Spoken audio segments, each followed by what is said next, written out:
Umutwe w'amagambo uragira uti inkomoko ye ntagatifu. Bimwe mu bibazo twibaza ku ntumwa Muhammad sallallahu alayhi wa sallama, abenshi bashaka no kumenya inkomoko ye, yaba wowe nanjye ndimo, ariko ibi ntibigoranye rwose. Muri hadithi zakiriwe na Muslim ndetse na Abu Dharr, na hadithi zigiye zitandukanye mu runyuranyurane rwazo, zagaragaje ko Muhammad koko afite igisekuru kandi kizwi kugera kuri Ismail, Imana imuhamo n'imigisha. Iyi nyandiko igaragaza ko ivuga ko ari Muhammad we mwene Abdullahi akaba ari mwene Abdul Muttalib mwene Hashim, ndetse Hashim akaba ari mwene Abdul Manaf uyu ni mwene Qusay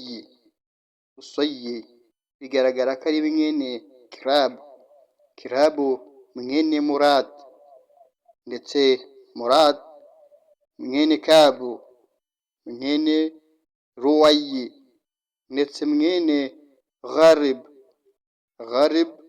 mwene Fihri mwene Maliki akaba ari mwene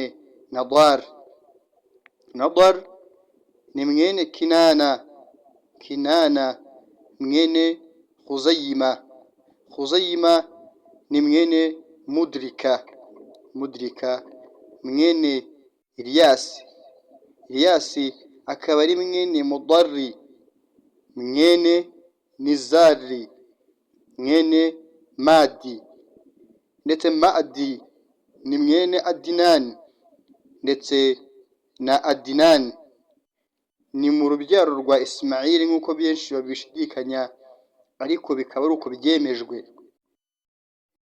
Urubyaro rwa Ismail rukaba rurangiye gutyo. Ese ibi ngibi wari ubizi nkanjye? Yego, niba wari ubizi nkanjye wigenda utatubwiye. Ese wowe waba ari ubwa mbere ubyumvishije?